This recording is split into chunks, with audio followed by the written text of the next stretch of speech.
ಮತ್ತೊಂದು ದಿನದ ಬ್ಲಾಗಿಗೆ ಸ್ವಾಗತ. ಅಲ್ಲಿ ನೋಡಿ ಅದಕ್ಕೆ ಎಷ್ಟು ಚೆನ್ನಾಗಿ ಬಂದು ಕೂತಿದ್ದು, ಅದನ್ನು ಶೂಟ್ ಮಾಡಿಕೊಂಡೆ. ಮಾರ್ನಿಂಗ್ ಒಳ್ಳೆ ಚೆನ್ನಾಗಿ ಚಿಲಿಪಿಲಿ ಸೌಂಡ್ ಮಾಡ್ತಾಯಿದ್ವಿ.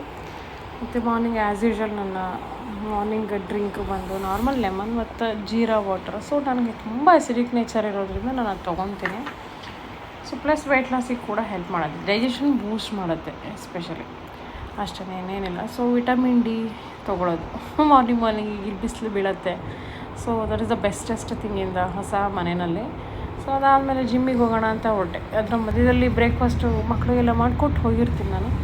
ಸೊ ಈಗೆಲ್ಲ ಮೈಕಲ್ ಜಾಕ್ಸನ್ ಮೂವಿ ಬಂದಿದೆ ನೋಡಿ, ಸಖತ್ತಾಗಿದೆ. ನಾನು ತುಂಬ ವರ್ಷದಿಂದ ನಾನು ಮೈಕಲ್ ಜಾಕ್ಸನ್ ಸಖತ್ ಫ್ಯಾನು. ನಾನು ತುಂಬ ಚೆನ್ನಾಗಿದೆ ಮೂವಿ, ನೋಡಿ ನೀವು should watch. Michael Jackson movie ಬಂದಿದೆ ನೋಡಿ, ಯಾರು ಮಿಸ್ ಮಾಡ್ಕೊಂಬಿಡಿ. ಅದಾದಮೇಲೆ ಇವತ್ತಿತ್ತು ಬ್ಯಾಕ್ ವರ್ಕೌಟು. ಸೊ ಅದೇ ಒಂದು ವೀಕಿಂದ ಟ್ರಿಪ್ ಹೋಗಿ ಬಂದಾಗಿಂದ ಮಾಡಿರಲಿಲ್ಲ. ಸೊ ಹಾಗಾಗಿ ಸ್ವಲ್ಪ ಇವತ್ತು ಲಿಫ್ಟ್ ಮಾಡೋಕ್ಕೆ ಕಷ್ಟ ಆಗ್ತೈತೆ. But I did it. 30 kilo ಅಂದರೆ ಆಲ್ಮೋಸ್ಟ್ 60 ಕಿಲೋ ಲಿಫ್ಟ್ ಮಾಡಿದೆ. ಸೊ ಅದಾದಮೇಲೆ ನೆಕ್ಸ್ಟು ಬ್ಯಾಕೇನೆ ಇಲ್ಲಿ ಏನಂದರೆ ನಾರ್ಮಲ್ ಏನು ಪ್ರೊಫೆಷ್ನಲ್ ಜಿಮ್ ಯಾವುದು ಹೊರಗಡೆ ಇರುತ್ತಲ್ಲ ಆ ಥರ ಇಲ್ಲ ಜಿಮ್. ಇದು ಏನಂದರೆ ಸ್ವಲ್ಪ ಕಾಂಪ್ಯಾಕ್ಟ್ ಮೆಷಿನ್ಸ್, ಒಂದೇ ಮೆಷಿನಲ್ಲಿ ಎಲ್ಲ ಮಲ್ಟಿಪಲ್ ಆಗಿ ನಾವೇ ಚೇಂಜ್ ಮಾಡ್ಕೊಂಡು ಮಾಡಬೇಕು. So it take time also. ಹಾಗೆ ಸ್ವಲ್ಪ ಟ್ಯಾಲೆಂಟೆಡ್ ಆಗಬೇಕು, ಬಟ್ ಲರ್ನಿಂಗಿಗೆ ಭಾಳ ಈಸಿ ಆಗುತ್ತೆ. ಸೊ ಅದಾದಮೇಲೆ ಸ್ವಿಮ್ಮಿಂಗ್ ಹೋದೆ, ಸ್ವಲ್ಪ ಹೊತ್ತು ಸ್ವಿಮ್ಮಿಂಗು ಜಿಮ್ ಮಾಡಿ ಹೆವಿ ವರ್ಕೌಟ್ ಆಗಿದೆ. ಅದಾದಮೇಲೆ ಸ್ವಿಮ್ಮಿಂಗು ಕೂಡ ಮಾಡಿದೆ. ಸ್ವಿಮ್ಮಿಂಗ್ ಏನಾದರೂ ಸ್ವಲ್ಪ ಫನ್ ಫಾರ್ ಮಿ, ಅದಕ್ಕೆ ನನಗೆ ತುಂಬ ಇಷ್ಟ ಸ್ವಿಮ್ಮಿಂಗು. ಸೊ ಎಷ್ಟೋ ವರ್ಷ ಆದಿಂದ ಮಾಡಬೇಕು ಹಾಗೆ ಇರಲಿಲ್ಲ. ಬಟ್ ಫೈನಲಿ ಒಂದು ಫೈನ್ ಡೇ ನಾನೇ ಕಲ್ತ್ಕೊಂಡೆ ಸ್ವಿಮ್ಮಿಂಗು. ಆ್ಯಂಡ್ ಇವಾಗ ಅದು ನೀರು ನನಗೆ ಟೀಚಿಂಗ್ ಮಾಡಿದೆ. Every day I am learning the new skills in the swimming. So it's such a fun and ತುಂಬ ನನಗಂತೂ ತುಂಬ ಹೆಲ್ಪ್ ಮಾಡಿದೆ ಸ್ವಿಮ್ಮಿಂಗು. ಲೈಕ್ ಇನ್ಫಾರ್ಮೇಷನ್ ತೆಗಿಯೋಕ್ಕೆ ನನಗೆ ಸ್ವಿಮ್ಮಿಂಗೇ ಹೆಲ್ಪ್ ಮಾಡಿದ್ದು. ಅದು ಮಾಡಿದ್ಮೇಲೆ ನನಗೆ ಎಷ್ಟೋ ನನ್ನ ಬಾಡಿನ ಚೇಂಜಸ್ ಕಾಣಿಸ್ತು. ಅದಾದಮೇಲೆ ನಂಗೆ ಗೊತ್ತೇ ಇರಲಿಲ್ಲ ಇವತ್ತು ಸಂಕಷ್ಟ ಇದೆ ಅಂತ, ಮಂಗಳವಾರ ಬೇರೆ. ಸೊ ಮನೆಗೆ ಬಂದು ಸದ್ಯ ಏನೂ ತಿಂದಿರಲಿಲ್ಲ, ದಡಬಡ ಅಂತ ಎಲ್ಲ ಮಾಡಿದೆ. ನಾನು ಪೂಜೆ ಮಾಡಿ ನಾನು ಬೆಳಗ್ಗೆ ಬ್ರೇಕ್ಫಾಸ್ಟಿಗೆ ಅಂದರೆ ಫ್ರೂಟ್ ಮತ್ತು ವಿತ್ ಕರ್ಡ್ ತೊಗೊಂಡೆ ನಾನು. ಸೊ ಚೆನ್ನಾಗಿತ್ತು, ಮ್ಯಾಂಗೋ ಬೇರೆ ಇತ್ತು, ಸೂಪರ್ ಟೇಸ್ಟು. ಮ್ಯಾಂಗೋ ಜೊತೆಗೆ ನೀವು ಕರ್ಡ್ ಹಾಕೊಂಡು ತಿನ್ನಿ, you will see the different flavour, the combination. ಮಿಲ್ಕ್ಗಿಂತನೂ ಕರ್ಡ್ ಜೊತೆ ತಿನ್ನಿ, ಒಂದು ಐಸ್ ಕ್ರೀಮ್ ಬರುತ್ತೆ ನೋಡಿ, ಆ ಟೇಸ್ಟ್ ಬಂತು ನನಗೆ ಅದರಲ್ಲಿ ಎಸ್ಪೆಷಲಿ ನಾನು ಯಾವ ಮ್ಯಾಂಗೋ ಅಂದರೆ ಕೇಸರ್ ಮ್ಯಾಂಗೋ ಅಂತ ಬರುತ್ತೆ, ಅದನ್ನು ಹಾಕೊಂಡು ತಿಂದೆ. ಎಷ್ಟು ಟೇಸ್ಟ್ ಇತ್ತು ಅಂತ ಕೇಳ್ಬಿಡಿ, ಸಕ್ಕ ಟೇಸ್ಟ್ ಇತ್ತು. ಹಾಗೆ ನಾನು ಕಲರ್ ಸ್ವಲ್ಪ ಕಪ್ಪಾಗಿದ್ದೀನಿ, ಯಾಕೆಂದರೆ ಕ್ಲೋರಿನ್ ವಾಟರ್ನಲ್ಲಿ ಸ್ವಿಮ್ಮಿಂಗ್ ಮಾಡೋದ್ರಿಂದ ಟ್ಯಾನಿಂಗ್ ಡೆಫಿನೆಟ್ಲಿ ಆಗುತ್ತೆ. ಸೊ ಕಲರ್ ಸ್ವಲ್ಪ ಕಮ್ಮಿ ಆಗುತ್ತೆ. ಯಾರು ಕಲರ್ ಕಮ್ಮಿ ಆಗಬಾರ್ದು ಅಥವಾ ಫಂಕ್ಷನ್ ಹೋಗ್ತಿದ್ರೆ ಅವಾಯ್ಡ್ ಮಾಡಿ ಸ್ವಿಮ್ಮಿಂಗು.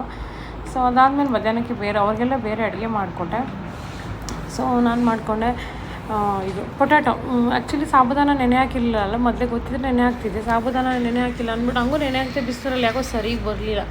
ಸೊ ಅದಕ್ಕೆ ಇನ್ನೇನು ಮಾಡಲಿ ಅಂದ್ಬಿಟ್ಟು ಪೊಟ್ಯಾಟೋನ ಚೆನ್ನಾಗಿ ಇದರಲ್ಲಿ ಅಂದರೆ ಆಯಿಲ್ ಫ್ರೈ ಅಲ್ಲ, ತವಾ ಫ್ರೈನೇ ಮಾಡಿಕೊಂಡೆ. ಸಕ್ಕತ್ತಾಗಿ ಬಂದಿತ್ತು ಮಾತ್ರ, ಫ್ರೆಂಚ್ ಫ್ರೈಸ್ ಥರನೇ ಇತ್ತು. ಸೊ ಯಾಕೆ ನಾವು ಸುಮ್ಮನೆ ಆಯಿಲಲ್ಲಿ ಫ್ರೈ ಮಾಡ್ತೀವಿ, ನಂಗೆ ಅನಿಸ್ತು. ಅಂದರೆ ನಾವು ವಿ ಡೋಂಟ್ ಎಕ್ಸ್ಪೆರಿಮೆಂಟ್. ಏನೋ ಒಂದು ರೆಸಿಪಿ ಇದ್ದರೆ ಅದನ್ನು ಎಣ್ಣೆನಲ್ಲಿ ಕರಿಬೇಕಂದ್ರೆ ಎಣ್ಣೆಲ್ಲೇ ಕರ್ಕೊಂಡು ತಿಂತಿದ್ರು ಬದಲು ಹೀಗೆ ತವಾನಲ್ಲಿ ಬಿಸಿ ಮಾಡ್ಕೊಂಡು ತಿಂದು ಒಂದು ಟೀ ಸ್ಪೂನಷ್ಟು ಎಣ್ಣೆ ಹಾಕಿದ್ರೆ ಸಾಕು, ತುಂಬ ಟೇಸ್ಟ್ ಬಂದಿದೆ. ಅದ್ರ ಮೇಲೆ ಚಿಲ್ಲಿ ಫ್ಲೇಕ್ಸ್ ಬೇರೆ ಹಾಕ್ಕೊತಿದ್ದೆ, ಸಕ್ಕತ್ತಾಗಿತ್ತು. ಅದಾದಮೇಲೆ ನನ್ನ ಮಗ ಜ್ಯೂಸ್ ಮಾಡಿಕೊಟ್ಟಿದ್ದ, ಲೆಮನ್ ಜ್ಯೂಸು. ಈ ಬೇಸಿಗೆ ಗೊತ್ತು ಏನಾದ್ರು ಕುಡಿಬೇಕು ಅನಿಸ್ತಾಯಿತ್ತು. ಸೊ ಅದ್ರ ಜೊತೆಗೆ ಬೇರೆ ಊಟ ಇರಲಿಲ್ಲ, ಸೊ ಹಾಗಾಗಿ ತಿಂದೆ. ಬಟ್ ಪೊಟ್ಯಾಟೊ ತಿಂದ ಮೇಲೆ ನನಗೆ ಐ ಫೆಲ್ಟ್ ಇಟ್ ಲೈಕ್ ಹೆವಿನೇ ಅನಿಸ್ತು ಆ್ಯಕ್ಚುಲಿ. ಅಂದರೆ that's a good thing. Like ನೀವು ಊಟ ಏನು ಮಾಡೋಕ್ಕಾಗಿಲ್ಲ ಅಂದರೆ ಬರೀ ಇದನ್ನು ತಿನ್ಕೊಂಡ್ರೆ ಎನರ್ಜಿ ಆಲ್ಸೋ, ಇನ್ಸ್ಟೆಂಟ್ ಕಾರ್ಬೋಹೈಡ್ರೇಟ್, ಹಾಗೆ ಸ್ಟಾರ್ಚ್ ಇರೋದ್ರಿಂದ ದಟ್ ಇನ್ಸ್ಟೆಂಟ್ ಎನರ್ಜಿ ಕೊಡುತ್ತೆ. ಇಟ್ಸ್ ಸಿಂಪಲ್ ಕಾರ್ಬೋಹೈಡ್ರೇಟ್ ಅಲ್ವಾ. ಸೊ ಅದ್ರ ಜೊತೆಗೆ ಹೊಟ್ಟೆನೂ ತುಂಬುತ್ತೆ. ಸೊ ಒಂದೊಂದ್ಸತಿ ನೀವು ಒಂದೊಂದು ದಿನ ನೀವು ಊಟ ಬೇಡ ಬರೀ ಈ ಥರದ್ದು ಏನಾದ್ರು ತಿನ್ಕೊಂಡ್ರು ನಿಮ್ಗೆ ಸೇಮ್ ಟೈಮ್ ಫನ್ನೂ ಇರುತ್ತೆ, ಅದ್ರ ಜೊತೆಗೆ ನಿಮಗೆ ಡಯಟೂ ಮಾಡ್ಬೋದು. ಈ ಥರನೂ ಇದೆ. ಅದಾದಮೇಲೆ ಸಂಜೆ ಈವ್ನಿಂಗ್ ವಾಕ್ ಹೋಗೋಣ ಅಂತ ಹೋದ್ವಿ. ವಾಕ್ ಮಾಡ್ಕೊಂಡು ಬಂದೆ. ಎಂತ ಅಂದರೆ ಇವಾಗ ಹೆಂಗಾಗುತ್ತೆ ಅಂದರೆ ನನಗೆ ನಿದ್ದೆ 10 ಗಂಟೆಗೆಲ್ಲ ನಿದ್ದೆ 9 ಗಂಟೆಗೆ ಅಂದ್ಕೊಂಡು ನಿದ್ದೆ ಬರ್ತಾ ಇರುತ್ತೆ. ಯಾಕೆ ಅಂತಂದರೆ ಸ್ವಿಮ್ಮಿಂಗು ಜಿಮ್ಮು ಎಲ್ಲ ಮಾಡ್ತೀನಲ್ವ. ಸೊ ಇಷ್ಟು ಟಯರ್ಡ್ ಆಗ್ತೀನಿ. ಅದ್ರ ಜೊತೆಗೆ ಮನೆ ಕೆಲಸ ಎಲ್ಲ ಇರುತ್ತೆ. ಸೊ ಮನೆ ಕೆಲಸ ಎಲ್ಲ ಶೂಟ್ ಮಾಡ್ತೀನಿ, ಇವಾಗ ಸ್ಟಾರ್ಟ್ ಮಾಡ್ತೀನಿ ಅದನ್ನು ನಿಧಾನಕ್ಕೆ.